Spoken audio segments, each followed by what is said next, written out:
Assalamualaikum warahmatullahi wabarakatuh.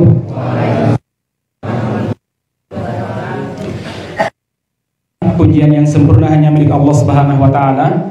Nahmaduhu wa nasta'inuhu, senantiasa kita memuji Allah dan memohon pertolongan kepadanya. Wa na'udzubillahi min syururi anfusina, dan senantiasa kita mohon perlindungan kepada Allah dari keburukan-keburukan jiwa kita, wa min sayyiati amalina, dan dari keburukan dosa-dosa kita. May yahdihillah, siapa yang diberi petunjuk oleh Allah Subhanahu wa taala, fala mudhillalah, maka tiada seorang pun yang mampu menyesatkannya. Wa may yudhilhu fala hadiyalah, dan siapa yang disesatkan oleh Allah, maka tiada seorang pun yang mampu memberinya petunjuk. Amma ba'du, ikhwan wal akhwat, suatu kemuliaan dan kebanggaan bagi saya kami bisa silaturahim kepada saudara-saudari saya di tempat yang insyaallah barokah ini, di bumi Allah Subhanahu wa taala, yang kelak di hari kiamat akan menjadi saksi kebaikan yang kita laksanakan di tempat ini. Saya berdoa kepada Allah Subhanahu wa taala, mudah-mudahan majlis ini majlis yang akan kita kenang kelak di hari kiamat nanti. Karena saudara sekalian, kelak di hari kiamat Rasulullah SAW pernah bercerita ada sebuah perdebatan antara Allah Subhanahu wa taala dengan penduduk surga, yaitu setiap waktu Allah Subhanahu wa taala mendatangi penduduk surga, bertanya kepada mereka tentang kondisi mereka. Luar biasa. Yang bertanya tentang kondisi kita bukan manusia, bukan juga makhluk, tetapi Al-Khaliq. Akan datang, ya ahli jannah, wahai penduduk surga. Pada saat itu kita akan menjawab labbaik wa sa'adaik ya Rabb. Iya ya Allah. Gimana ya Allah? Labbaik wa sa'adaik wal khair biyadaik ya Rabb. Kemudian pada saat itu Allah Subhanahu wa taala akan bertanya, apakah kalian telah ridho terhadap apa yang aku berikan? Kemudian Allah, penduduk surga mengatakan, ya Allah, kaifa la narda? Bagaimana mungkin kami tidak ridho ya Allah? Engkau telah menyelamatkan kami dari neraka, memasukkan kami ke dalam surga, dan engkau telah membuat wajah kami putih, berseri-seri, tampan, cantik, dan lain sebagainya. Ya Allah, bagaimana mungkin kami tidak ridho ya Allah? Kemudian Allah Subhanahu wa taala bertanya kepada penduduk surga, apakah kalian punya kebutuhan yang akan kupenuhi? Subhanallah jemaah sekalian, yang bertanya bukan manusia, yang bertanya adalah Allah Subhanahu wa taala. Kita saja kalau kita ketemu dengan orang, lalu orang berkata kepada kita, gimana mas, ada yang perlu saya bantu? Dia menawarkan jasa kepada kita, betapa senangnya kita, padahal belum tentu dia mampu mewujudkan apa yang kita inginkan. Walaupun mungkin dia secara basa-basi, tapi kita merasakan senang biasa. Dan itu memang salah satu kebiasaan Nabi Muhammad SAW. Dalam sebuah riwayat, Rasul itu sering bertanya kepada para sahabat, gimana, kau minta apa kepada saya? Kau minta bantuan apa? Atau ada yang perlu saya bantu? Walaupun sekedar basa-basi, itu sangat membahagiakan teman-teman sekalian. Ya, ini penting ya. Di antara bentuk basa-basi seorang muslim adalah bertanya kabar, kemudian menawarkan jasa. Nah, kemudian di hari kiamat nanti, yang bertanya, yang menawarkan kepada kita adalah siapa? Allah Subhanahu wa taala. Adakah sesuatu yang belum kepenuhi? Ya Rabb, tidak ada, semua yang telah terpenuhi ya Allah. Hanya satu yang membuat kami heran. Apa itu? Ya Rabb, aina ikhwanuna alladziina kanu ma'ana? Mana dulu saudara-saudara kami yang bersama dengan kami dalam kebaikan? Yusalluna ma'ana, salat bersama dengan kami, puasa bersama dengan kami, kemudian berjihad bersama dengan kami, dakwah bersama dengan kami, ngaji bersama dengan kami. Ya Allah, mana dia ya Allah? Kemudian kalau kawannya tersebut belum masuk surga, maka Allah mengatakan fulan fulanah, yang kamu maksud dia sekarang berada di neraka. Kemudian terjadi perdebatan di mana penduduk surga menginginkan agar saudara-saudaranya yang dulu bersama dengan dia dalam kebaikan juga dimasukkan ke dalam surga, sebagaimana mereka dulu sama-sama dalam kebaikan. Bagaimana mereka dulu sama-sama ngaji, sama-sama sholat, sama-sama dalam berdakwah. Mereka ingin saudara-saudara mereka masuk ke dalam surga. Nah, terjadi perdebatan yang luar biasa, dan itu cara Allah Subhanahu wa taala untuk menguji seberapa cintanya kita kepada saudara kita yang dulu bersama dengan kita dalam kebaikan. Akhirnya jemaah sekalian yang mudah-mudahan dirahmati Allah Subhanahu wa taala, Allah pun memanggil malaikat. Malaikat, bawa si fulan ini keliling ke neraka, cari fulan-fulan yang dia inginkan, yang dia cari, dan keluarkan dia dari neraka karena syafaat kawannya ini. Masya Allah jemaah sekalian. Kawannya, mana kawan saya dulu yang biasanya kalau pengajian sambil pegang HP misalkan ya, dicari ya, itu ya Rob, Walaupun dia dulu ngaji sok-sok megang HP, mainan HP, tapi nggak apa-apa. Dia biasanya paling cepat woro-woro di grup ngumumin kalau ada pengajian, kalau ada tabligh akbar. Kemudian dikeluarkan dari neraka, dimasukkan ke Nahrul Haya, kemudian dimasuk dalam surga. Lagi, ya Allah, mana kawan-kawan saya dulu? Seorang ibu akan mencari kawannya, muslimah, yang bersama dengan dia dalam dakwah, dalam pengajian, dalam kebaikan. Dia akan cari, oh ya Allah, itu Bu Fulanah yang dulu bersama dengan saya. Kalau kajian beliau duduk bersandar di tembok rodor-rodor ngantuan misalkan ya. Ya Allah, keluarkan dia dari neraka ya Allah. Bukan berarti yang ngantuan kemudian masuk neraka, tidak. Cuma ini contoh loh Ibu sekalian ya. Tapi jangan tuh ya. Baik jemaah sekalian, dia akan cari kawan-kawannya. Dia akan cari kawan-kawannya. Nah, kemudian dia akan mengeluarkan saudaranya dari neraka. Ternyata oleh itu akan memberikan syafaat kepada kawan-kawannya. Makanya Al-Hasan Al-Basri, Al-Imam Al-Hasan Al-Basri, salah seorang ulama tabi'in, beliau pernah mengatakan, "Aktsiru min suhbatis sholihin." Perbanyaklah bergaul dengan orang-orang soleh. Fa innahum lakum syafaatan yaumal qiyamah. Karena mereka bagi kalian kelak di hari kiamat itu adalah apa? Syafaat bagi kalian. Dia akan berikan syafaat jemaah sekalian. Maka inilah salah satu keindahan ngaji. Bersama-sama yang tidak mungkin kita dapatkan lewat kajian online, live streaming, walaupun live streaming ya, tapi juga ada keutamaannya juga. Tapi yang tidak didapatkan oleh orang-orang yang ngajinya lewat YouTube, yang ngaji sambil rebahan adalah apa? Salah satunya ini. Apa itu? Kebersamaan dalam kebaikan yang kelak di hari kiamat itu menjadi modal untuk mendapatkan syafaat dari kawan-kawan yang soleh.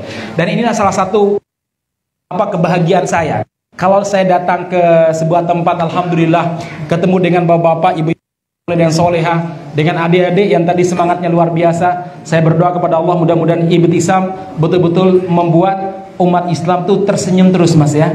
Jadi panitia ya harus senyum dulu gitu ya. Jangan pasang wajah cemberut gitu ya walaupun udah capek. Mungkin persiapan dari kemarin luar biasa sebenarnya ya. Saya berdoa kepada Allah Subhanahu wa taala mudah-mudahan adik-adik kita sebagai panitia pada malam ini semuanya menjadi bintang-bintang atau matahari Islam yang akan membanggakan kita nanti ya. Ini kita harapkan jamaah sekalian. Baik, saudara sekalian yang mudah-mudahan dirahmati Subhanahu wa taala, ini poin pertama. Luar biasa kita bisa dan lisan kita senantiasa bersalawat kepada Nabi kita Muhammad sallallahu alaihi wasallam. Nabi yang sangat mulia, nabi yang sangat mencintai umatnya. Kecintaan beliau kepada umatnya luar biasa. Sampai-sampai dalam sebuah riwayat Rasulullah sallallahu alaihi wasallam pernah bersabda, "Likulli nabiyyin da'watun mustajabah." Setiap nabi dijatah oleh Allah Subhanahu wa taala satu doa yang pasti dijabahi oleh Allah Subhanahu wa taala. Minta apa saja dikasih sama Allah Subhanahu wa taala. Subhanallah jemaah sekalian. Akan dikasih oleh Allah, Minta apa saja. Fata'ajjala kullu bid'awatihi. Semua nabi telah meminta dengan doa tersebut. Nabi Yunus telah meminta dengan dikeluarkan dari perut ikan. Nabi Sulaiman telah meminta kepada Allah Subhanahu bihabli mulkan la yambagi li ahadin min ba'di. Ya Allah, anugerahkan kepadaku satu kerajaan yang tidak layak dimiliki oleh siapapun sepeninggalanku. Dianugerahi kerajaan yang luar biasa, menguasai semua makhluk kecuali malaikat, bisa berbicara dengan makhluk manapun. Kemudian memiliki istana, dalam sebuah riwayat dijelaskan setinggi 1000 tingkat. Ngeri sekali ya. Dan tidak mungkin ada orang yang mampu membangun bangunan setinggi 1000 tingkat. Kenapa? Karena itu doa Nabi Sulaiman alaihissalam, di mana beliau berdoa, jangan sampai ada orang yang menyaingiku dalam masalah kerajaan. 1000 tingkat jemaah sekalian. Itu tingkat yang ke 1000 mungkin natap itu cuma nggak lihat apa-apa gitu ya. Dinginnya luar biasa. Kemudian naik turunnya bagaimana? Saat itu belum ada listrik, naik turunnya pakai angin. Masya Allah. Sampai ada salah seorang petani, dalam sebuah riwayat dijelaskan, petani rakyatnya Nabi Sulaiman. Habis nyangkul di sawah, pulang lewat Nabi Sulaiman, dongakkan kepalanya ke atas, ya gak kelihatan, tinggal ke 1000. Tapi apa kata beliau? Laqad atallah, sesungguhnya Allah Subhanahu wa taala telah menganugerahkan ala Daud, keluarga Nabi Daud, yaitu bapaknya Nabi Sulaiman, mulkan azima, yaitu kerajaan yang luar biasa. Subhanallah jemaah sekalian, suara beliau ini dibawa oleh angin. Pada saat itu Nabi Sulaiman di tingkat yang ke 1000. Ternyata teknologi sinyal itu sudah ada pada zaman Nabi Sulaiman, cuma belum ada penangkap sinyalnya kayak kita sekarang ya. Itu dibawa sama sinyal angin jemaah sekalian ke atas. turunlah Nabi Sulaiman alaihissalam, kemudian mengatakan, Bapak yang tadi bilang bahwa Allah telah menganugerahkan keluarga Nabi Sulaiman, keluarga Nabi Daud, bapak beliau, ayah beliau, itu kerajaan yang luar biasa. Iya wahai Nabi Allah. Apa Nabi Sulaiman? Saudaraku, ini semuanya adalah milik Allah Subhanahu wa taala. Liya beluani aashkur am akfur. Masya Allah ya. Allah mengujiku apakah aku mampu atau aku akan kufur. Subhanallah, pada sekarang punya Pajero saja itu Masya Allah di jalan seperti miliknya sendiri gitu ya. Segalanya masyarakat muslimin ya, punya segala-galanya, dan beliau nggak takut diganti walaupun selesai 2 periode ya, nggak takut beliau nggak perlu kemudian berdiri 2 kaki ya, antara si rambut hitam sama si rambut putih, tidak perlu ya. Kenapa? Beliau mah mulkan azimah, raja yang luar biasa. Ini Nabi Sulaiman alaihissalam. Kemudian saudara sekalian yang mudah-mudahan dirahmati Subhanahu wa taala, beliau mengatakan, sungguh tasbihatun wahidah, satu tasbih yang kamu ucapkan diterima oleh Allah Subhanahu wa taala, itu jauh lebih baik daripada kerajaan yang Allah Subhanahu wa taala berikan kepada aku. Masya Allah jemaah sekalian. Nabi Musa sudah menggunakan, Nabi Isa sudah menggunakan, kecuali saya, kata Rasul, saya tidak menggunakan doa itu. Bukan karena Nabi tidak butuh beliau, apalagi dakwah di kota Makkah selama 13 tahun, disiksa, diintimidasi, dipukul, dilempar pakai batu, diludahin mukanya. Yang ludahin mukanya bukan orang jauh. Siapa? Anak mantan mantunya, yaitu Utbah bin Abi Lahab, putra dari Abu Lahab. Ya, yang memusuhi beliau siapa? Abu Lahab, pamannya sekaligus menantu besannya. Abu Lahab itu saking dekatnya dengan Nabi, cintanya sama Nabi, 2 putranya dinikahkan dengan 2 putri Nabi Muhammad SAW. Subhanallah jemaah sekalian, 2 kali berbesan sama Nabi Muhammad SAW. Cintanya sama Nabi Muhammad luar biasa. Begitu Nabi Muhammad lahir, dia memerdekakan budaknya yang bernama Suwaibah, yang memberitahu kelahiran Nabi Muhammad SAW. Saking senang dia dengan kelahiran Nabi Muhammad SAW. Tapi sekali lagi, ya tadi, permusuhan luar biasa. Nabi butuh itu doa aja mas sekalian. Pada perang Badar, pada perang Uhud, tapi beliau tidak menggunakan doa tersebut. Kenapa demikian? Beliau mengatakan, ikhtaba'tu li ummati syafa'atan lahum yaumal qiyamah. Saya simpan itu doa untuk umatku sebagai syafaat bagi mereka kelak di hari kiamat nanti. Masya Allah, insya Allah kita akan mendapatkan syafaat beliau.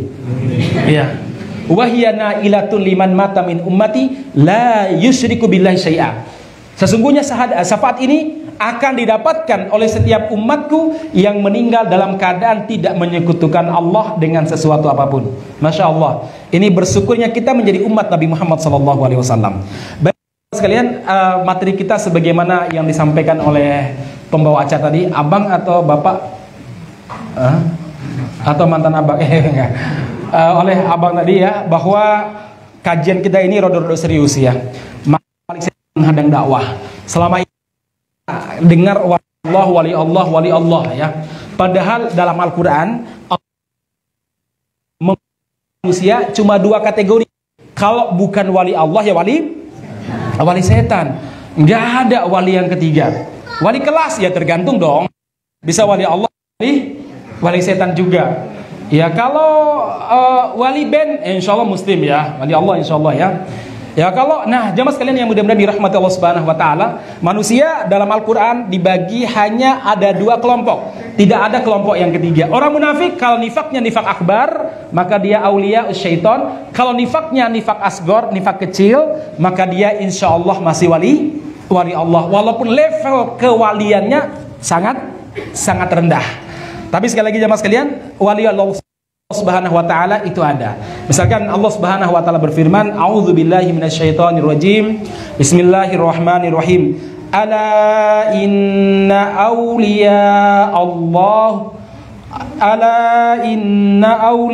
Allahi la khaufun 'alaihim wa la hum yahzanun. Sesungguhnya wali-wali Allah Subhanahu wa taala tidak pernah mengalami ketakutan di dunia dan juga tidak akan pernah mengalami di akhirat nanti. Kata para ulama, la khaufun maksudnya di dunia. Mereka tidak akan takut di dunia ini. Kenapa? Karena setiap hari, setiap waktu tatanazzala alaihimul malaikatu, para malaikat akan turun bergantian. Apa yang dibisikkan oleh malaikat kepada wali-wali Allah Subhanahu wa taala? Alla takhafu wa la tahzanu. Jangan takut Mas, jangan takut Mbak. Wa absyiru bil jannati allati kuntum tu'adun. Dan para malaikat akan memberi kabar gembira tentang surga yang Allah Subhanahu wa taala sediakan bagi mereka. Masyaallah muslimin yang mudah-mudahan dirahmati Allah Subhanahu wa taala. Ini wali-wali Allah Subhanahu wa taala.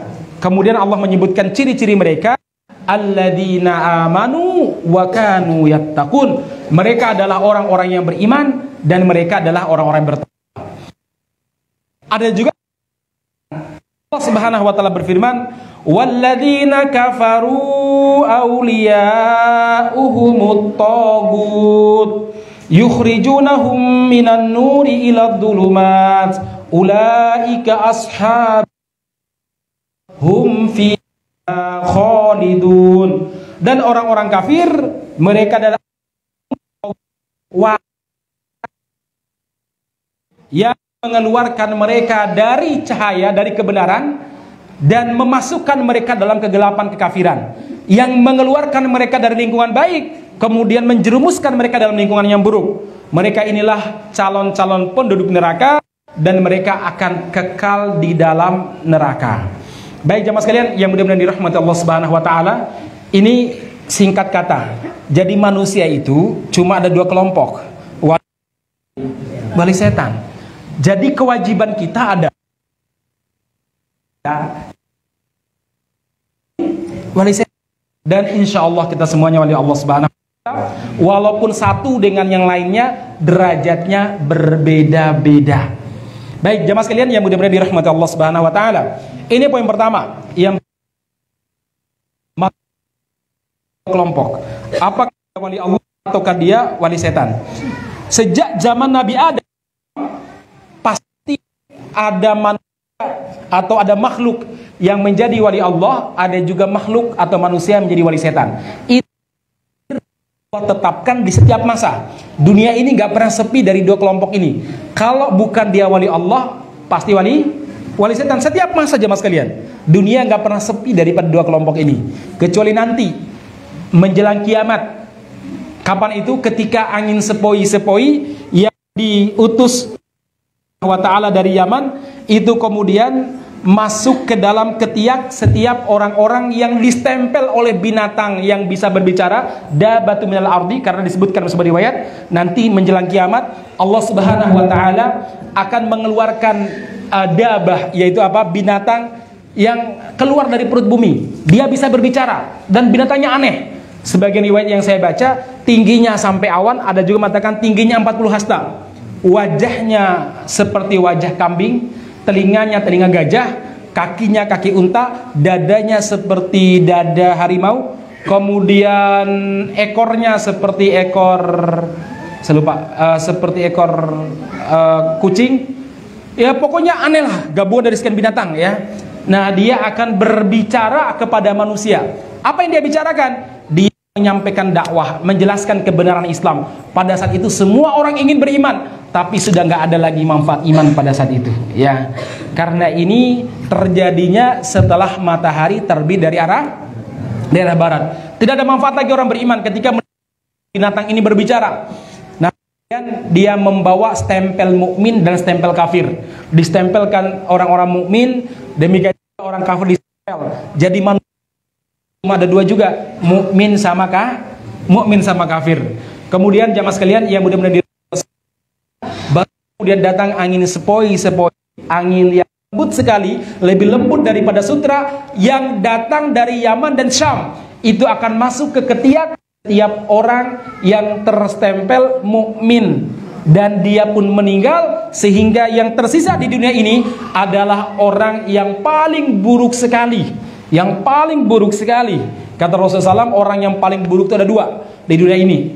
Makhluk yang paling buruk, satu, orang yang menjadikan kuburan sebagaimana masjid. Yang kedua adalah orang yang masih hidup ketika kiamat terjadi. Nah ini yang distempel kafir. Yang mukmin semuanya meninggal. Nah barulah pada saat itu dunia ini yang tertinggal adalah wali-wali setan. Tapi semenjak zaman Nabi Adam sampai munculnya binatang ini, Dunia tidak pernah sepi dari wali Allah dan wali setan. Pada zaman Nabi Adam alaihissalam, wali Allahnya adalah Adam alaihissalam. Nah, iblis. Kemudian pada zaman Nabi Musa alaihissalam, Nabi Ibrahim alaihissalam, ada wali Allahnya siapa? Nabi Ibrahim dengannya.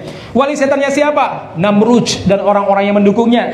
Pada zaman Musa alaihissalam, ada siapa dia? Musa, Harun, dan Bani Israel yang beriman kepada beliau. Ada nggak wali setannya? Ada. Siapa? Firaun, Haman, Qarun, dan saudara-saudaranya, dan junudahu, tentara-tentaranya. Dan pada zaman Nabi Muhammad ada nggak wali Allahnya? Ada. Siapa? Rasulullah dan para sahabat. Ada nggak wali setannya?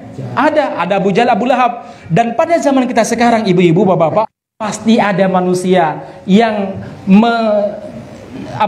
yang didefinisikan sebagai wali Allah. Ada juga manusia yang dia perwakilan daripada wali setan. Ada aja mas kalian.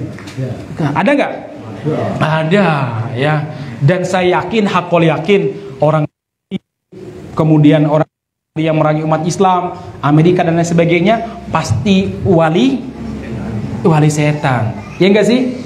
Dan orang-orang yang tidak pernah sujud kepada Allah pasti wali setan. Masa ragu-ragu sih? Wali setan. Ustaz, jangan mensetan-setankan. Lah Allah yang nyebut kok ya. Bukan saya coba mencari bahasa yang tepat itu susah. Wali syaiton ya. Kan aneh gitu ya. Baik jemaah sekalian, ini sekali lagi salah satu bentuk takdir Allah yang tidak pernah dirubah. Zaman pas wali Allah dan ada wali setan. Tugas kita pastikan siapa wali Allah sehingga kita menjadikan dia sebagai kawan, sebagai sahabat kita. Dan pastikan itu siapa wali setan supaya kita tidak menjadikannya sebagai sahabat setia kita kecuali saja ya. Jangan jadikan sebagai bitonah, sebagai teman setia. Jangan, apalagi Anda angkat sebagai pemimpin Anda. Jangan, bahaya jamaah sekalian. Haram seorang wali Allah kemudian mengangkat orang-orang kafir atau mengangkat wali-wali setan sebagai teman setianya. La tattakhidu bitonatan min dunikum la ya'lunakum khabala. Jangan ambil bitonah, kawan setia kamu selain kalian wahai orang beriman. Kenapa? Karena mereka akan senantiasa mencelakakan kalian. Ini Allah yang berfirman. Anda jangan tertipu dengan kampanye-kampanye sekarang, pakai sorban, pakai kopi, pesantren di solawati tola al badru alaina, padahal belum pernah syahadat, belum pernah sunat. Jangan tanya berapa rakaat tahajudnya, orang tahu. Ya, kenapa? Non muslim kok jemaah sekalian ya. Jadi sekali lagi jangan ya, ini saya lagi nggak kampanye partai ya. Saya berkali-kali ditawari sebagai anggota partai, bahkan dicaleg juga ya. Saya bilang nggak bisa, maaf Pak Yai, nggak bisa. Kenapa? Biar di jalan dakwah. Lagi pula saya ini terbiasa berdakwah dengan bebas. Kalau nanti merusak performa partai nanti ya, karena saya merasa lebih nyaman kalau dakwah begini kan bebas kan, nggak kena aturan kan. Iya ya, itu saya ya. Kalau Anda silakan, kan kita ini bebas memilih ya. Baik jemaah sekalian, itu Anda pastikan. Jangan wah peluk, Anda musuhi. Kenapa? Anda sebut macam-macam. Oh ini bla bla ya. Jangan jemaah sekalian. Ya walaupun itu mungkin tidak seormas dengan Anda, walaupun mungkin berbeda pendapat dengan Anda terkait masalah tahlil, terkait terkait kubur, kalau dia muslim jadikan saudara Anda, jangan dibalik ya. Saat mereka pengajian dibubarkan, sementara saat wali setan beribadah kepada setan Anda jaga, jangan kebalik ya mas kalian ya. Karena salah masalah ini itu akibatnya ngeri neraka loh jamaah sekalian. Baik, makanya penting tugas kita sekarang membedakan mana wali Allah mana wali setan, itu penting. Baik jamaah sekalian, kemudian selanjutnya sedikit ringkas saja, saya lanjut aja ya, karena materi kita wali setan, jadi kita lanjut aja ya. Ini sedikit, siapa kawan Allah wa ta'ala. Begini jamaah sekalian, soalnya kenapa saya sedikit ini sebelum saya masuk pada hari banyak klaim atau banyak apa ya, banyak klaim bahwa si fulan wali Allah, si fulan wali Allah ya. Bahkan yang paling lucu orang gila yang tidak pakai baju pun disebut wali Allah ya. Iya. Orang gila goda perempuan di jalan disebut apa? Wali Allah. Kenapa? Karena dia itu akalnya telah diambil oleh Allah supaya dia tidak mencintai selain Allah katanya. Jangan-jangan orang nggak mau kalafir disebut wali Allah. Sementara orang melaksanakan berjenggot, senantiasa sholat berjamaah di masjid, itu dianggap sebagai musuh. Jangan kebalik ya. Nah, seperti apa oleh Allah Subhanahu wa taala? Jangan salah menempatkan. Allah berfirman dalam hadis qudsi, "Man 'adali waliyan faqad adantuhu bil harbi." Barang siapa yang memusuhi waliku, kata Allah, maka aku umumkan perang kepadanya. Ini bahaya nih. Kalau kita salah menempatkan manusia, wali Allah kita sebut sebagai musuh. Allah berjanji, Allah mengancam, siapa yang memusuhi wali-waliku, maka aku umumkan perang kepadanya. Jamaah, kalau kita diperangi sama Cina, masih ada tempat untuk bersembunyi. Insya Allah di Indonesia ini banyak jamaah sekalian yang belum ada di satelit ya. Beda sama Cina. Di Uighur, saudara-saudara kita di Uighur, mereka dikasih apa namanya? Dikasih semacam pelacak, kemana mereka pergi terlacak jamaah sekalian. Di Indonesia kita masih bisa bersembunyi. Kalau kita berperang melawan Amerika, kita masih bisa bersembunyi di Gunung Sindoro, di Gunung Sumbing, atau di mana ini? Di Batam. Banyak kebun yang bisa kita gunakan untuk persembunyian. Tapi kalau kita diancam perang oleh Allah Subhanahu wa taala, pertanyaannya, Anda mau lari kemana? Lah, semut itu bisa menjadi tentara bagi Allah Subhanahu wa taala.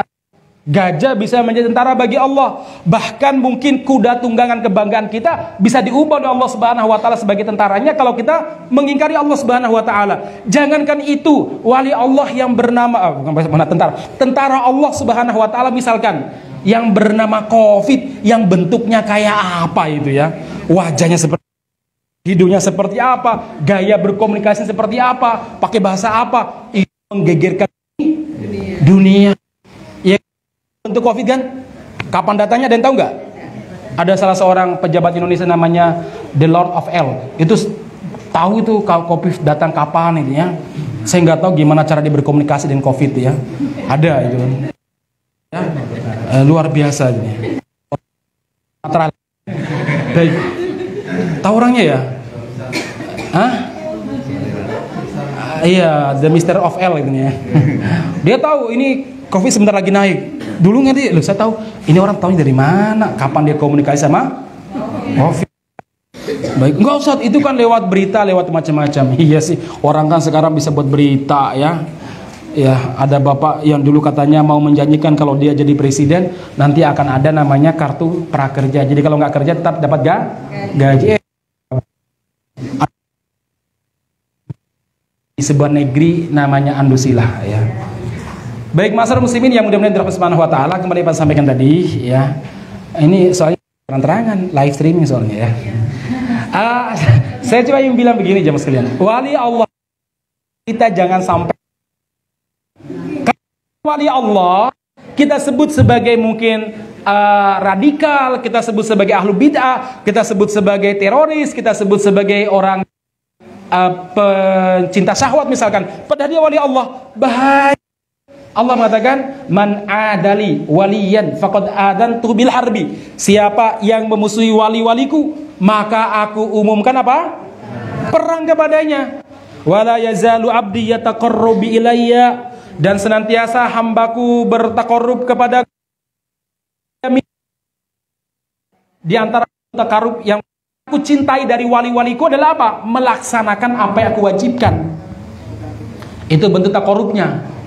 Bukan kemudian pergi ke gunung malam Jumat sampai hari Minggu dia sholat Jumatnya kata Jumatnya bersama arwahnya para wali. Loh, jenengan orang sudah mati tuh nggak wajib sholat Jumat. Ada aja sekarang gitu. Itu disebut wali Allah ya. Terus wa ma yazalu abdi yataqarrabu ilayya bin nawafil hatta uhibbah. Hambaku kepadaku dengan ibadah yang sunnah, setelah ibadah yang wajib maka aku akan mencintainya. Dia akan menjadi waliku yang aku senantiasa mencintainya. Ya, fa idza ahtuhu, kalau aku sudah mencintainya, kuntu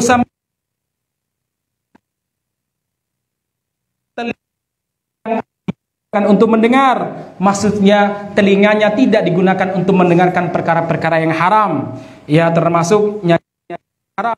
Wa basarul ladzi yubsiru bihi, dan aku akan menjadi matanya lalu melihat hal-hal yang baik, jemaah sekalian. Kemudian wa yadahul ladzi yabtishu biha, aku akan menjadi kedua tangannya yang dia gunakan untuk meninju, dan aku akan menjadi kedua kakinya yang dia gunakan untuk berjalan. Wa in sa'alani la'utiyannahu, kalau dia sudah seperti ini, yang pertama menjaga perkara yang wajib, baik kewajiban kita kepada Allah Subhanahu wa taala, kewajiban kita kepada kedua orang tua, kewajiban kita kepada pasangan kita, kewajiban kita kepada anak-anak kita, kewajiban kita terhadap bangsa dan negara kita, kewajiban kaum muslim dimanapun mereka berada, kita laksanakan, ditambah dengan perkara-perkara yang sunnah, aku akan mencintainya. Kalau aku sudah mencintainya tadi ya, Allah akan menjadi matanya, telinganya, tangannya, kakinya, bahkan kalau dia meminta akan kukasih. Dan kalau dia memohon pertolongan kepadaku, meminta perlindungan kepadaku, pasti akan kulindungi dia dari apapun. Ini Masya Allah, jadi wali Allah itu jemaah sekalian. Ya, jadi minta, maka akan Allah Subhanahu wa taala kasih. Jadi semua manusia, sebenarnya semua muslim itu punya potensi dan kesempatan yang sama untuk menjadi wali Allah. Jadi wali Allah itu tidak harus masuk ormas tertentu. Ini ada sebagian ormas yang merasa wali itu cuma dari kalangan dia, dari kalangan orang lain nggak ada wali. Ya, bahkan yang lucu, bermimpi melihat Nabi Khidir tuh, pernah ketemu Nabi Khidir cuma kelompoknya mereka. Ya, kelompok lain itu nggak pernah lihat Nabi Khidir. Ini wali yang benar atau gimana? Ada juga di antara mereka datang ke kuburan sampai 7 hari duduk di kuburan. Saya pernah ketemu dengan kiai-kiai itu. Iya, saya pernah di daerah Jawa Timur. Alhamdulillah beliau udah tobat ya. Itu beliau bertapa jadi wali supaya tidak bisa dilihat sama orang. Jadi bisa apa namanya? Menghilang. Berapa hari Pak Yai? Saya bilang 5 hari Ustaz. Nggak makan, nggak minum. Enggak. Di mana itu? Di kuburan. Loh, nggak ada nyamuk? Ada Ustaz. Digigit nggak? Digigit. Sakit ya sakit. Gatal ya gatal ya. Tapi ya nggak boleh gerak Ustaz. Nanti batal dia bilang. Oh, luar biasa juga ini. Ya. Bisa dilihat. Terbukti jenengan nggak bisa dilihat. Nggak juga. Jadi Anda nggak bisa memastikan bahwa Anda tidak bisa dilihat. Nggak bisa memastikan Ustaz. 5 hari 5 malam tidak makan, tidak minum. Lah itu sholatnya bagaimana? Lah kan udah jadi wali Allah Ustaz. Oh, dulu alhamdulillah beliau sadar. Ikut pengajian kita alhamdulillah. Ya. Akhirnya saya tanya gimana sih ceritanya supaya itu jadi wali Allah. Jadi gini Ustaz, teman-teman saya itu macam-macam. Ada yang ingin bisa terbang. Ada yang ingin bisa jalan di atas air. Ada yang ingin tadi tidak kelihatan. Saya bilang begini, kok mohon maaf ya Pak Yai, itu logika kalau boleh dibilang tidak benar itu bisa bodoh itu Pak. Iya Ustaz dulu ya. Lah kalau tidak ingin terbang kan gampang Pak Yai. Anda beli tiket 500.000 ke Jakarta udah bisa terbang. Sekarang malah bisa pakai air itu ya. Misalkan pakai apa? Sekarang ada kan ya, pakai air di ya.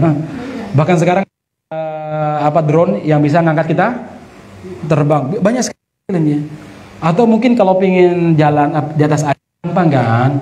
Beli tiket 50.000 naik speedboat itu gampang, nggak perlu puasa 3 hari 3 malam. Oke, Anda sudah mencontohkan bahwa Anda ini wali Allah yang tidak kelihatan. Nah contohkan Ustaz, gimana ceritanya saya dari tempat saya, maksud daerah sekitar Magetan, saya daerah Surabaya naik bis umum. Syaratnya supaya tidak nampak adalah tidak boleh berbicara dengan siapapun. Kalau ada orang nyenggol jangan marah. Kalau ada pokoknya diam aja, mingkem aja.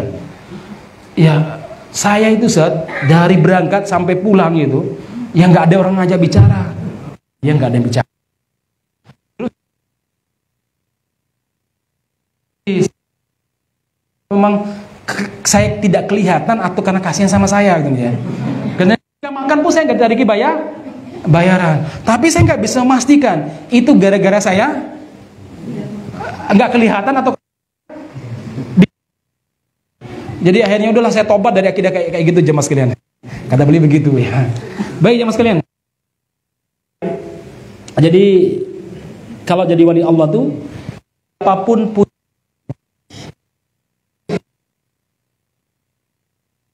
untuk itu oleh Allah Subhanahu wa taala. Walau kenal sama siapapun dalam biasa kata beliau mengatakan rubba sama Allah la roh. Apa kata beliau? Ini di antara ciri wali Allah, berapa banyak orang yang tidak yang tidak dianggap sebagai orang baik, sebagai orang soleh, rambutnya dengan acak-acakan, kemudian badannya penuh dengan debu. Kalau dia itu ke tempat orang untuk meminta bantuan orang, ya, kalau dia melamar nggak calon menantunya. Tetapi lau aqsam Allah, kalau dia bersumpah atas nama Allah Subhanahu wa taala, la abarrah, maka Allah akan menunaikan apa yang dia sumpahi. Wali Allah jemaah sekalian, tidak harus orang yang berpakaian yang putih, kopiah putih ya, celana putih, sandalnya pun putih, enggak harus begitu. Wali Allah itu semua muslim yang taat, yang soleh, yang tadi disebutkan ya, tiga tadi ya, satu beriman. Ada cerita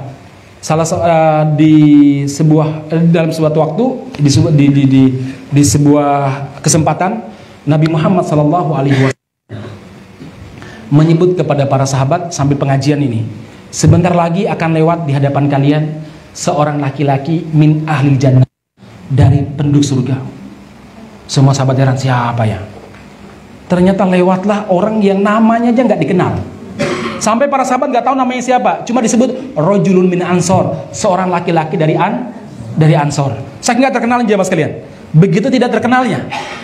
Kemudian dia ini habis wudhu, mukanya masih basah. Kemudian dia menenteng sandal.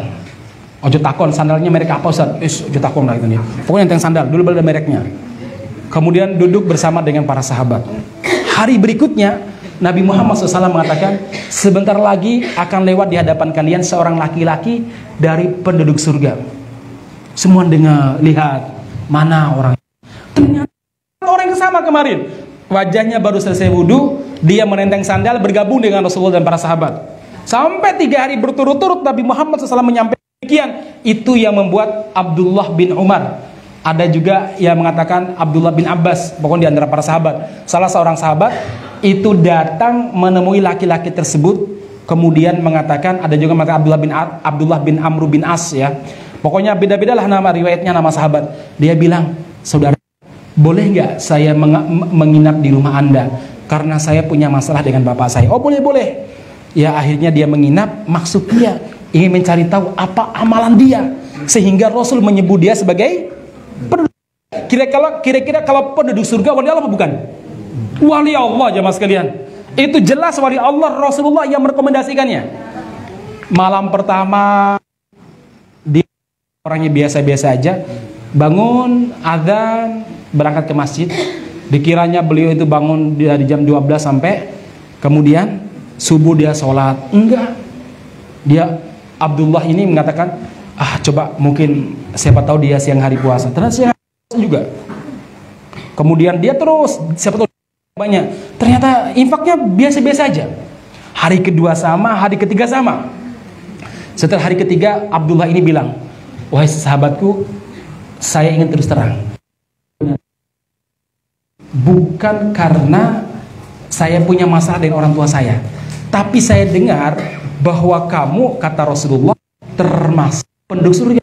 Saya ingin tahu amalan rahasiamu apa sampai Rasulullah memastikan kamu. Tapi saya nggak menemukan apa-apa, itu biasa-biasa aja. Ya tidur malam hari, kadang sampai subuh baru bangun. Bukan berarti kemudian yang malas bangun sholat tahajud pakai jangan dipakai. Ya, kemudian jemaah sekalian, sahabat ini saya bunyikan dia beginilah kondisi saya. Baru ini Abdullah ini 3 hari nginap di rumah orang nggak apa.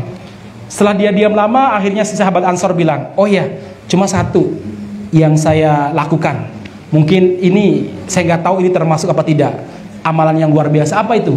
Kamu tahu kan? Setiap sebelum saya tidur, saya diam sejenak, kemudian merenung sejenak, kemudian saya tidur. Iya. Kamu tahu apa yang saya lakukan itu? Nggak tahu saya. Itu saya merenungkan sejak bangun tidur sampai tidur lagi. Ada nggak orang-orang yang berbuat salah kepada saya?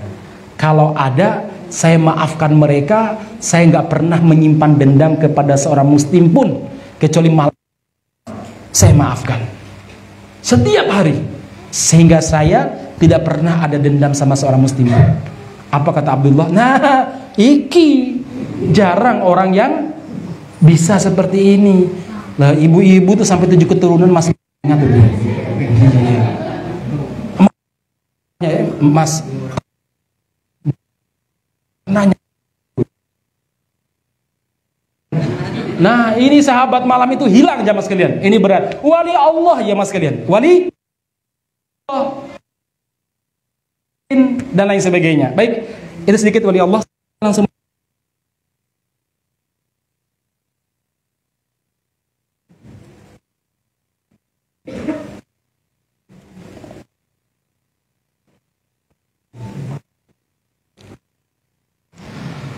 kenapa kita berbicara wali setan? Karena ada pernah berubah sampai hari kiamat.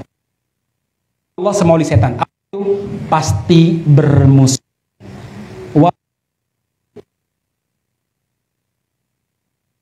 Setan dan itu membuat maka Allah Subhanahu wa taala. Ini dialog iblis ketika diusir dari neraka, dari surga. Dia qala fa la'udanna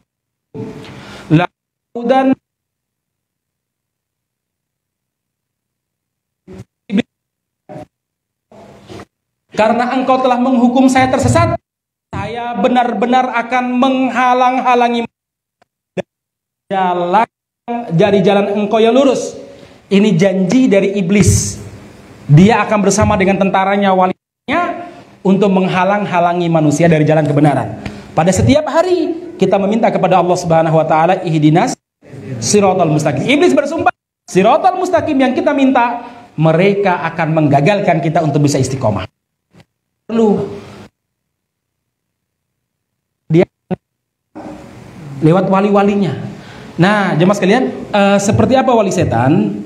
Yang pertama, satu, menghalangi manusia dari jalan Allah Subhanahu wa taala. Allah berfirman, "Alladzina kafaru yunfikuna amwalahum." Orang-orang kafir, yaitu wali Allah, wali setan, mereka akan menginfakkan hartanya liyasuddu an sabilillah, supaya menghalangi manusia dari jalan Allah Subhanahu wa taala. Dulu pada zamannya siapa? Nabi Muhammad sallallahu alaihi wasallam diceritakan begini. Kalau Nabi sallallahu alaihi wasallam menyampaikan dakwah, nanti tokoh-tokoh musyrik akan memanggil para nyanyi di samping nyanyi. Supaya apa? Supaya orang tidak mendengarkan Al-Quran dibacakan, tidak mendengarkan nasihat Rasulullah SAW disibukkan. Mereka akan mencari dan membayar membayar para penyair supaya bersair. Ya, ayo nih ada sair lebih bagus daripada sair sini. Itu ciri-ciri wali setan. Kalau mereka ini berusaha menghalangi manusia dari Allah. Nah, masyarakat muslimin ya Allah Ta'ala, ini ciri pertama, berjihad dan berjuang di jalan Taugut. Maksudnya apa? Mereka tidak mau memperjuangkan Islam, tapi mereka memperjuangkan jalan Taugut. Maksudnya jalan yang menyimpang dari Islam. Contohnya hari ini, Masya Allah, banyak orang-orang yang ikut latah terkait LGBT. Ya, yang nggak apa-apa, itu merupakan given, anugerah dari Tuhan, dan takdir Allah tidak boleh kita tolak katanya. Karena menolak LGBT sama dengan menolak takdir Allah. Ini wahai jemaah sekalian. Jadi kita disuruh mengaku ada jenis manusia yang ketiga, jenis kelamin. Jenis kelamin namanya susah juga sih nama ya. Laki-laki lunak mencintai laki-laki perkasa. Perempuan cantik suka sama perempuan perkasa. Sekarang luar biasa jemaah sekalian. Dan sangat mengerikan. Ini juga yang mendukungnya. Saya lihat di televisi, ya Allah, ada kiai, profesor, pakai jilbab lagi profesornya. Pakai jilbab. Ya. Saya tidak perlu sebut namanya. Nanti kena undang-undang hate speech. Dia tujuan pernikahan itu untuk sakinah mawaddah warahmah. Betul nggak? Sakinah mawaddah warahmah, laki dan perempuan harus menyatu dalam karakternya. Suami dan istri harus sama-sama saling menyatu. Betul nggak ini? Nah kata dia, agar bisa saling menyatu, maka yang paling cepat adalah sejenis. Contohnya apa? Air gula dicampur dengan air teh, cepat nggak nyampurnya? Cepat. Kenapa? Karena satu jenis, yaitu air. Air kopi dicampur dengan air susu, cepat nggak nyampurnya? Cepat. Kenapa? Berasal dari satu jenis, air. Kalau minyak goreng dicampur air, cepat nggak nyampurnya? Susah. Ada zat tertentu untuk bisa itu tercampur. Nah demikian juga kata dia, pernikahan itu kalau sesama jenis cepat nyampurnya, cepat nyatu karakternya. Tapi kalau seandainya berbeda jenis, susah katanya. Astagfirullah, manusia dianggap benda mati. Berbahayanya loh jemaah saya. Seorang profesor, beliau dosen psikologi, beliau cerita, beliau buka ruang konseling orang-orang yang kena LGBT. Itu yang datang kepada beliau beragam. Orang-orang pada beliau itu orangnya berjenggot, pakai gaun. Beliau berpikir mungkin orang ini akan menceritakan tentang anaknya atau temannya. Ternyata dia sendiri yang kena. Dia gay. Dia bilang, Prof, gimana ya supaya aku lepas dari ini? Oh ya, Bapak harus, Anda harus meninggalkan kondisi Anda, teman-teman Anda harus banyak ziarah ke kubur, lihat bagaimana kehidupan setelah kematian. Sebenarnya aku tahu, Prof, tapi aku nggak mampu dan nggak kuasa untuk melakukan itu. Besok lagi datang lagi, oh ya, Bapak harus begini ya. Sebenarnya aku tahu itu cara yang baik, tapi aku nggak kuasa untuk melakukan itu. Setiap diberitahu tuh aku tahu tapi nggak bisa, aku tahu tapi nggak kuasa ini ya. Akhirnya profesornya bingung, ini orang kenapa ya? Konsultasi lebih daripada 3-4 kali, datang diberitahu tapi ngeyel. Hanya beliau renungkan, ini ada apa sebenarnya? Karena beliau pakar psikologi, beliau pikir-pikir, oh iya Allah, ada yang aneh kata beliau. Kenapa? Dia kalau datang menemui saya, dia melihat saya seperti melihat perempuan. Wah, kalau salah sama saya lama sekali. Sampai dia lulus begitu ya. Oh, aku the next target katanya. Target berikutnya katanya. Akhirnya profesor ini, wajar kalau dia senang lama-lama sama saya. Sajane beliau nggak terlalu tampan-tampan banget sih, tapi ya lumayan bagi ukuran laki-laki gitu loh. Akhirnya suatu waktu si gay ini nelpon lagi. Oh jenggot jam segini, gamisan kalau datang. Ya, Assalamualaikum Prof, ya mau konsultasi? Nggak boleh. Kenapa? Kamu udah nggak boleh dengan saya. Tapi please ini penting banget, nggak boleh. Dia sumpah benar-benar sebentar. Ya udah, datang cepat ke kantor saya. Saya punya waktu cuma sebentar. Belum tegas. Kemudian masuk. Ketika masuk, tolong jangan tutup pintunya. Kenapa? Saya khawatir kholwat. Ya. Jen, duduk. Ketika dia duduk, ayo ngomong cepat-cepat, nggak boleh lama-lama. Kenapa? Kholwat dosa. Ya. Saat selesai dia ngomong, maaf mas, saya tidak lagi bisa menerima konsultasi kamu. Loh kenapa? Saya akan mencarikan konsultan perempuan. Saya nggak mau.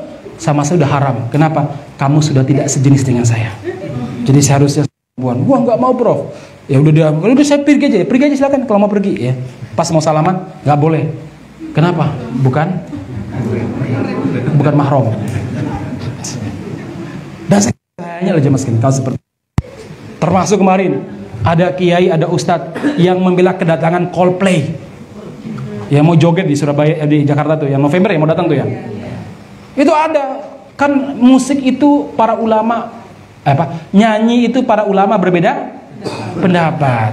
Iya sih, saya akui bahwa dan musik nyanyi ya itu namanya konser, itu bukan masalah nyanyi doang, ada jogetnya. Kira-kira ada nggak ulama yang berbeda pendapat dengan joget? Nggak ada. Ada perempuan penari latarnya, purbaur lakinya, ada kadang saya lihat di video itu Coldplay itu kalau nyanyi ya nyanyinya kayak perempuan juga, sampai celana dalam warna masalah nyanyi, masalahnya beda kan sama konser beda. Ada juga kiai mengatakan bahwa ya dakwah, lecaran dakwah itu. Ya. Kira-kira manfaat dakwah dengan kemudaratan banyak. Yang kita khawatirkan tuh ya. Ya enggak sih saya sebut sebagai wali setan, enggak, tapi ini termasuk. Baik, berapa jam lagi? Berapa menit lagi? Baik. Selanjutnya udah kalau gitu saya, bagaimanakah wali setan memerangi wali? Gini, saya sangat susah menceritakan kalau kita nggak personifikasikan. Kita buat contoh dalam sejarah itu siapa? Saya tanya kepada bapak ibu sekalian, kira-kira wali Allah wali setan? Wali setan. Dan dalam Al-Quran, Fir'aun itu diceritakan berulang-ulang. Dan itulah potret wali setan yang paling sempurna dalam memerangi wali Allah. Maka diceritakan berulang-ulang. Nah, lebih bagus si Fir'aun sebagai wali setan menghalangi dakwah, dan itu akan dilakukan berikutnya setelah. Lihat berfirman, falamma asafuna minhum, ketika Fir'aun dan bala tentaranya melampaui batas, maka kami hancurkan mereka. Faja'alnahum, kami jadikan Fir'aun dan bala tentaranya salafa. Para ulama katakan salaf artinya pendahulu. Maksudnya apa? Akan muncul Fir'aun yang mirip dengan Fir'aun Nabi Musa. Wali-wali setan yang akan memerangi dakwah ini sebagaimana Fir'aun memerangi dakwah Nabi Musa, karena salaf. Karena istilah salafus soleh. Salaf artinya pendahulu. Artinya Fir'aun adalah pendahulu bagi Fir'aun berikutnya. Karena setiap zaman itu ada Fir'aunnya. Kata Muhammad SAW ketika melihat kepalanya Abu Jahal pada perang Badar yang mati, Rasul, Allahu Akbar, Allahu Akbar. Alhamdulillahilladzi sadaqa wa'dah wa nasara abdah wa hazamal ahzaba wahdah. Hada Fir'aunu hadil ummah. Ini Abu Jahal adalah Fir'aunnya umat ini. Ya. Jadi kalau kita melihat bagaimana sih Fir'aun atau memerangi ini, potret Fir'aun itu yang paling sempurna diceritakan mulai dari juz pertama sampai juz 30. Kisah Musa dan Fir'aun dijelaskan dalam Al-Quran. Ya, karena akan sering terulang. Ya, wa lil akhirin, dan Fir'aun itu sebagai contoh bagi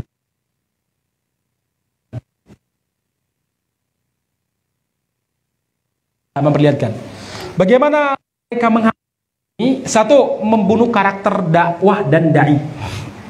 Maksudnya ibarat kita telepon jamaah sekalian. Bagaimana supaya kita nggak bisa berkomunikasi dengan orang yang kita ajak telepon? Ada dua. Satu, rusak messengernya, pembawa pesannya, ya sinyal. Yang kedua, rusak message-nya, ya isi pesannya dirusak. Kalau enggak, sinyal pembawanya dihilangkan. Sama dalam dakwah, Fir'aun itu merusak messenger, yaitu siapa? Nabi Musa alaihissalam, pembawa pesannya. Dengan apa? Berbagai macam tuduhan. Ya, apa di tuduhan dia? Ya, tuduhannya coba lihat. Wa qala Fir'aun daruni aqtul Musa wa li'adu rabbah.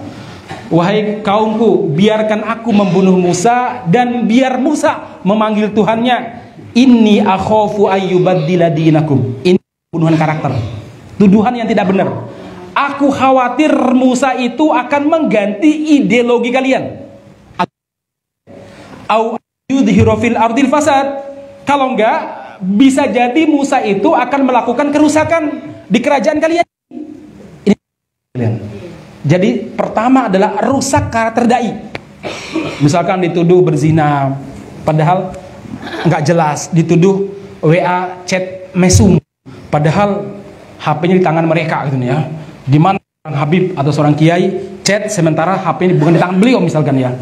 Kemudian dituduh dengan menghancurkan ingin menghancurkan sebuah bangsa misalkan. Loh padahal mereka korupsi itu ngeri sekali, juli di batubara, mantan wakil bendahara PDIP yang pernah menjadi mensos, menteri sosial itu korupsinya dana Covid itu berapa coba? 17,5 triliun. Itu kalau disebut dosa-dosanya ngeri banget. Kenapa demikian? Lah Anda bayangkan ribuan bahkan puluhan ribu rakyat kemudian meninggal karena rumah sakit yang seharusnya mendapatkan fasilitas untuk merawat Covid akhirnya tidak dapat. Gara-gara apa? Gara-gara dikorupsi. Dan tentu korupsinya nggak sendiri dong, segitu berjamaah. Cuma sayangnya nggak diketahui kemana aliran dananya. Beda kalau aliran dana mungkin dari umat Islam atau dari dakwah itu sampai berapa perak pun tuh tahu. Tiba-tiba ini malah aliran. Baik jemaah sekalian. Jadi menuduh messenger, para pembawa pesan. Pada zaman Nabi Muhammad SAW juga dituduh. Zaman Nabi Lut disebut apa? Nabi Lut disebut unasun yatatoharun, manusia yang sok suci. Nabi Musa disebut apa? Ini dituduh merusak bangsa. Apalagi tuduhan kepada Musa, sirdimatun qalilun, kelompok teror yang jumlahnya sedikit. Kira-kira karakter beliau dibunuh apa tidak? Dibunuh. Disebut apa? Syairum majnun, penyair gila. Ada aja mas kalian. Bagaimana mereka gagal membunuh karakter Nabi Muhammad SAW. Dulu ada sahabat tokoh dari Yasrib namanya Diman Al-Azdi atau Domad Al-Azdi. Beliau ini ahli sastra, ahli ruqyah, sering mengobati orang. Tabib lah beliau terkenal. Ya, dan ahli sastra juga. Suatu waktu ketika awal-awal Nabi Muhammad berdakwah, kunjung dari luar kota Madinah, Makkah, mereka pasti mendahului Nabi Muhammad untuk datang ke situ membunuh karakter Nabi Muhammad. Nah, ketika Dimat datang ke kota Makkah, orang-orang musyrik datang. Apa kata mereka? Dimat, sesungguhnya engkau adalah tokoh masyarakat Yathrib, yaitu Madinah. Zaman dulu namanya Yathrib. Kamu orang cerdas, kamu orang yang baik. Dimat, cuma satu yang perlu kami ingatkan kamu. Di Makkah ini ada seorang laki-laki namanya Muhammad. Dia itu punya mantra, suka menyihir orang. Dan satu lagi, dia itu sering kerasukan setan. Jadi kalau setannya datang, dia mengeluarkan mantra-mantra yang membuat orang bisa menjauh dengan keluarganya. Maksudnya Al-Quran. Akhirnya jamaah sekalian, Dimat, yang namanya orang pinter, bukannya takut, tapi malah berkata begini dalam hatinya, la ali al-taqibi, mudah-mudahan saya jumpa dengan Muhammad fa'uruqiyahu, nanti saya ruqyah biar sembuh. Alhamdulillah Allah mempertemukan dengan Nabi Muhammad. Nabi Muhammad salam. Saat itu belum ada larangan salam. Assalamualaikum warahmatullahi wabarakatuh. Dimat ini heran, ini kalimat-kalimat indah sekali. Salam, semoga warahmatullah, semoga rahmat, wabarakah, semoga berkah. Kan indah sekali. Apa dia? Olah Arab, ini kalimat-kalimat yang belum pernah diucapkan sama orang Arab. Jadi kalau ada menteri dulu mengatakan ini adalah kalimat orang Arab, ini nggak tahu sejarah jemaah sekalian. Ya, imaqolah Arab, kalimat indah yang nggak pernah disebut sama orang Arab. Anda bilang gini, anta Muhammad, kamu yang namanya Muhammad itu. Apa jawaban Nabi Muhammad? Allahumma na'am. Iya, saya Muhammad. Antalladzi qala ashabuka fika annaka majnun. Oh, kamukah yang orang-orang sebut bahwa kamu itu orang gila? Nabi, kamukah orang yang ngaku itu sebagai nabi? Apa jawab Nabi? Ana nabiullah wa in kadzabuni. Saya memang nabi walaupun mereka mendustakan saya. Oh Muhammad, kamu sering kerasukan setan ya? Wa ana rajulun ruqi. Fahalak mau saya ruqyah. Kira-kira jenengan digitukan gimana Mas?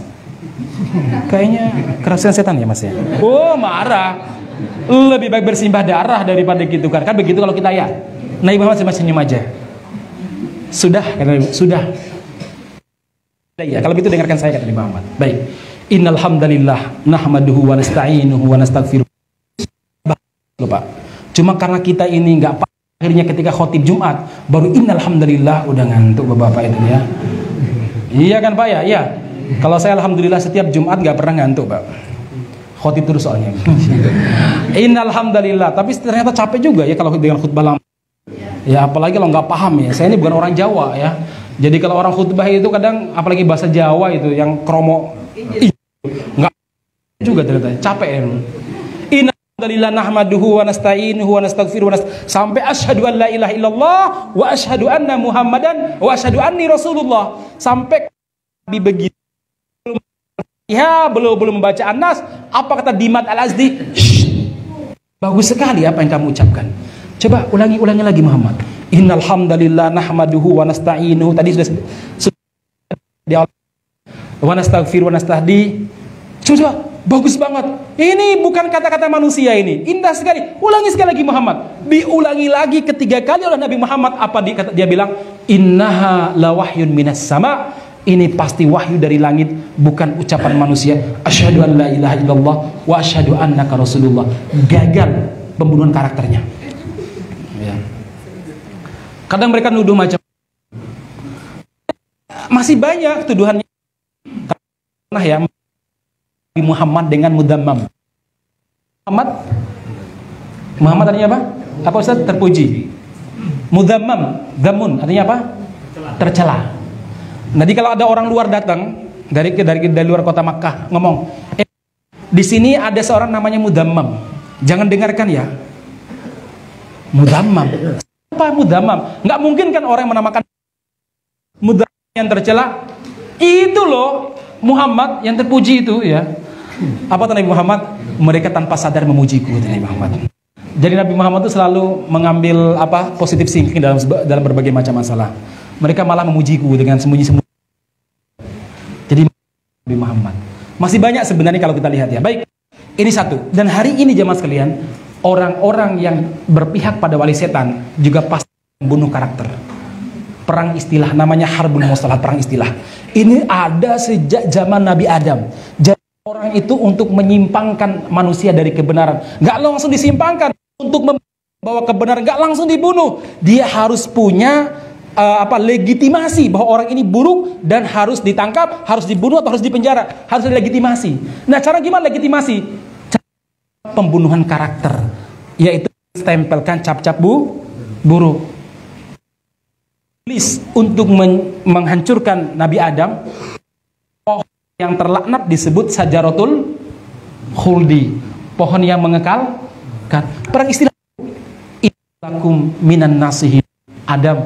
Aku cuma beri sarang tok yo. Iya. Bagus ya mas kalian. Begitu.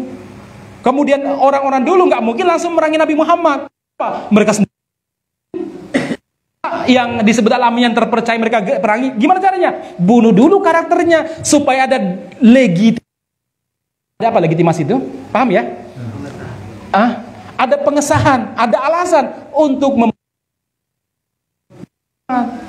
setiap zaman sampai sekarang wali setan untuk menghalangi dakwah, mereka akan mencari legitimasi untuk mungkin membunuh wali-wali Allah Subhanahu wa taala. Yang sekarang yang paling laku tuh ya teroris. Yang paling lucu ya Amerika. Taliban dulu itu disebut teroris ya Mas kalian. 20 tahun mereka Taliban, diperangi terus. Ternyata kalah terus, keok terus Amerika. Dalam PBB, teroris itu tidak diajak damai, tidak boleh berunding. Sementara di saat yang bersamaan mereka kalah terus. Akhirnya apa? Amerika meminta kepada PBB mencabut label teroris kepada Taliban supaya saja berunding. Dicabut. Baru kemudian mereka berunding fasilitas sama Qatar. yang pada akhirnya mereka keluar. Ya. Jadi begitu ya.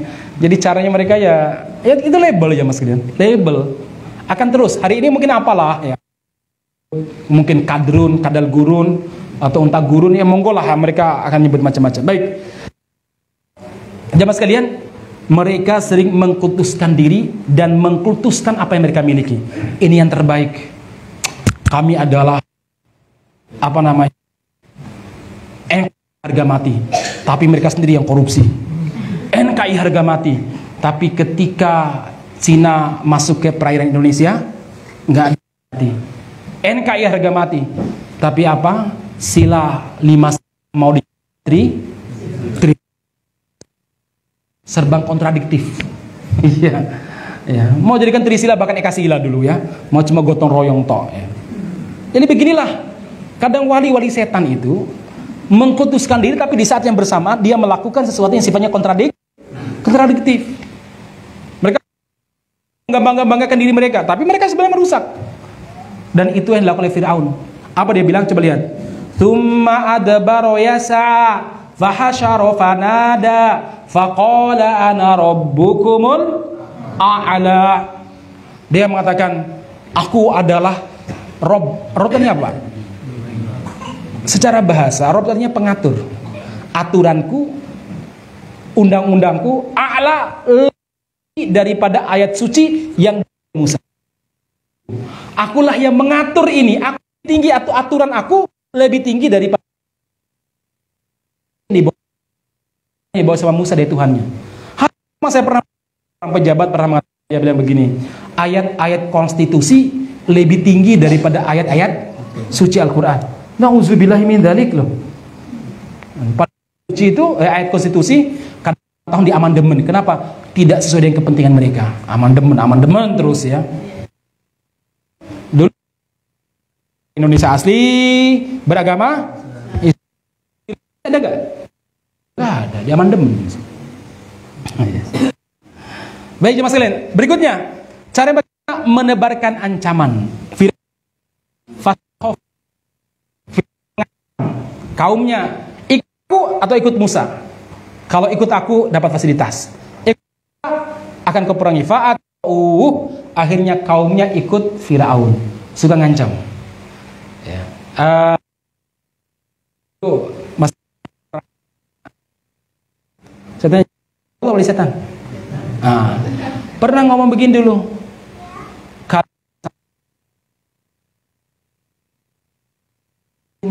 Enggak ini boleh. Subhanallah jemaah. Dulu sekarang siapa namanya? Enggak. Donald Trump. Dia pernah mengusul Amerika supaya kalau orang-orang asing imigran mau datang ke Amerika Serikat, mereka diuji pertanyaan. Di antaranya, menurutmu agamamu yang paling mulia atau semua agama sama? Yang kedua, mana yang paling ditaati?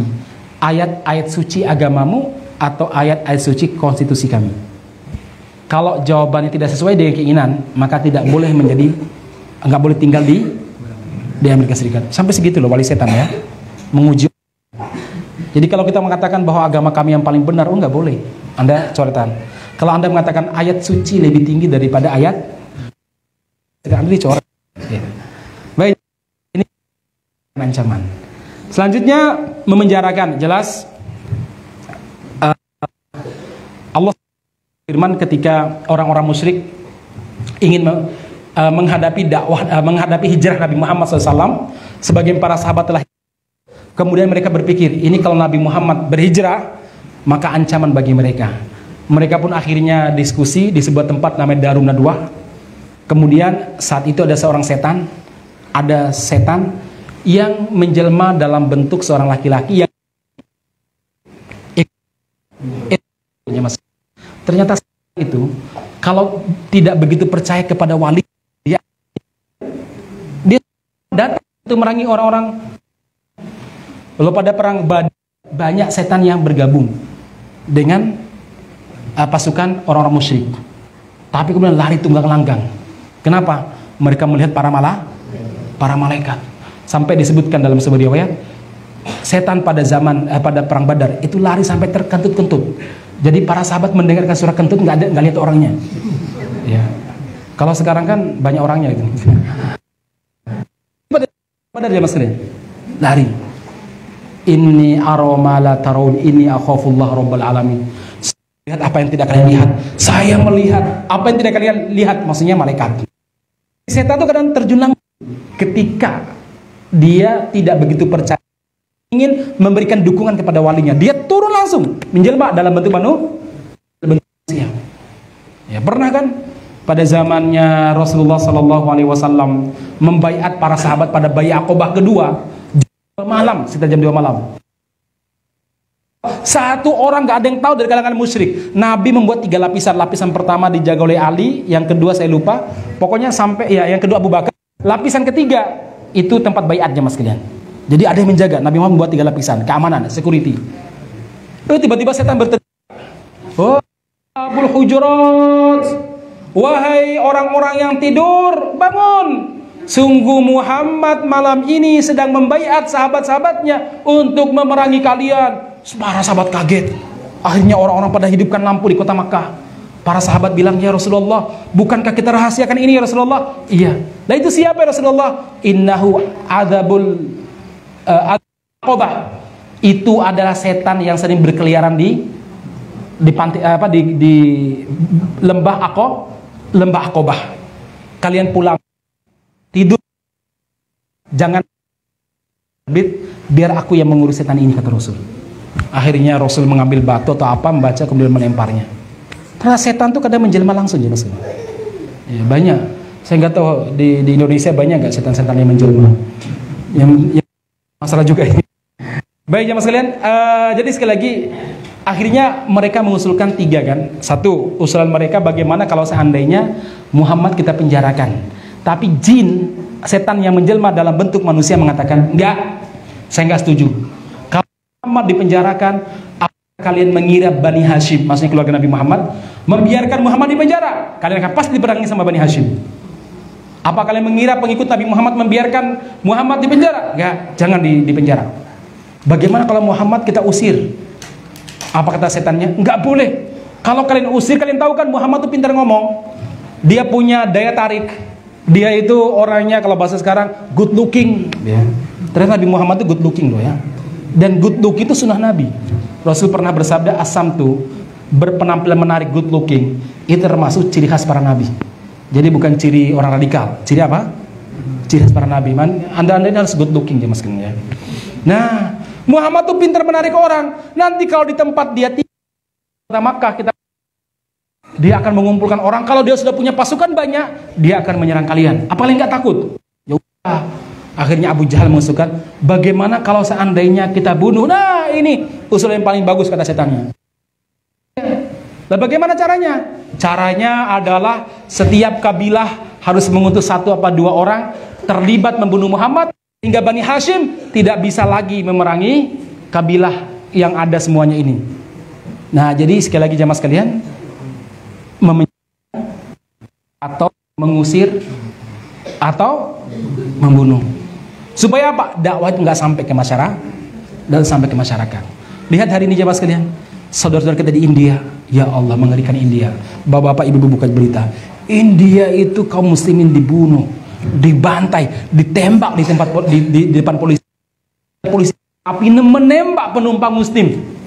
Bahkan tokohnya kan kita akan memerangi Ka'bah dan Madinah. Makkah dan Madinah karena katanya itu tempat kelahiran dewa mereka. Aneh-aneh wae. Ya. Kita anti muslim tapi di mana-mana warganya antri kerja di tempat-tempat muslim. Negara-negara muslim. Di Malaysia itu, Anda lihat turun di bandara Malaysia itu wajah-wajah mana coba? Wajah-wajah India semua itu. Coba lihat di Saudi, coba lihat di mana? Itu banyak wajah-wajah India. Di satu sisi bilang anti Islam, di satu nyari makannya di tempat umat Islam. Lihat di Uighur sampai sekarang. Umat Islam di sana jangankan sholat, mengucapkan alhamdulillah di penjara, bahkan menjawab WA teman dari luar negeri waalaikumsalam itu kriminal di mata pemerintahan Cina. Kriminal jamaah sekalian. Sampai Ustadz Umar yang pernah ngisi di sini juga ceritakan beliau pernah ke sana. Itu sholat di hotel, nyewa pegawai hotel supaya bisa cari tempat yang sembunyi untuk sholat. Soalnya kalau ketahuan bermasalah. Rohingya, mereka membunuh saudara kita. Jadi wali-wali setan itu begitu. Kalau nggak memenjara, membunuh. Kalau nggak mengusir. Lihat di Iran, saudara jamaah dulu kita 90% di Iran itu Ahlussunnah wal Jamaah. Diperangi oleh Syah Ismail. Syah Ismail itu wali setan dari Syiah Ismailiyah. Itu kemudian diperangi sampai umat Islam hanya memiliki dua pilihan. Satu, keluar atau jadi Syiah. Maka sekarang Iran itu 90% 70% Syiah. Muslim Sunni kemana? Mereka hanya tinggal di tempat-tempat terpencil yang gersang, yang menunggu mati. Jangan berpikir merebut kekuasaan, mikir perut aja nggak sempat. Demikian juga di Israel, masih di Palestina. Dulu nggak ada Yahudi jamaah sekalian. Ketika mereka minta kepada Sultan Abdul Hamid II, orang-orang Yahudi minta supaya mereka diberi tempat tersebut dengan janji satu akan memberikan kapal tempur terbaik untuk Turki, yang kedua akan membayarkan hutang luar negeri. Saat itu Turki hutangnya numpuk jamaah sekalian. Yang ketiga, mereka akan membangunkan rumah sakit yang paling besar di Turki. Yang keempat, mereka akan membangunkan universitas paling besar di Turki. Janji mereka kepada Sultan Abdul Hamid kalau beliau mau memberikan Palestina. Apa jawaban Sultan Abdul Hamid? Itu bukan punya saya. Itu adalah milik umat Islam yang mereka bebaskan dengan darah mereka. Itu bukan warisan keluarga kerajaan. Nggak bisa saya berikan. Walaupun marah Theodore Herzl. Akhirnya dia bekerja sama dengan Paulus. Dia bekerja sama dengan Syah Ismail. Dia bekerja sama dengan Rusia. Akhirnya menghancurkan Turki. Sementara orang Yahudi datang ke Palestina membentuk milisi-milisi memerangi satu kampung. Dulunya orang Palestina bilang, yang misalkan kampung sini diperangi, kampung B bilang, wah itu bukan urusan kita, itu cuma kampung A yang diserang, kita pelan-pelan, kita santai aja. Ternyata kampung A keluar, dibunuh atau lapor sendiri, memboldoser rumah mereka, kemudian tanahnya dibagi di di kafling, diumumkan kepada orang. Siapa yang mau datang dari Amerika, datang dari Polonia, datang ke situ. Nah, kampung B giliran diserang lagi jamaah sekalian. Kampung C bilang itu urusan dia, kita nggak terlibat. Giliran kampung C sama, di kafling, sampai sekarang pun begitu cara mereka untuk merebut tanah kaum muslimin di Palestina. Baik, yang mudah-mudahan dirahmati Subhanahu wa taala. Mungkin ini gambaran terkait masalah bagaimana wali menghalangi dakwah. Tentu di sana cara-cara lain, misalkan apa? Kalau pada zaman dulu Perdana Menteri Ustadz Kiai Haji Muhammad Nasir menyebutkan ada 3. Ini nggak saya tulis ya. 1, tansir kristenisasi.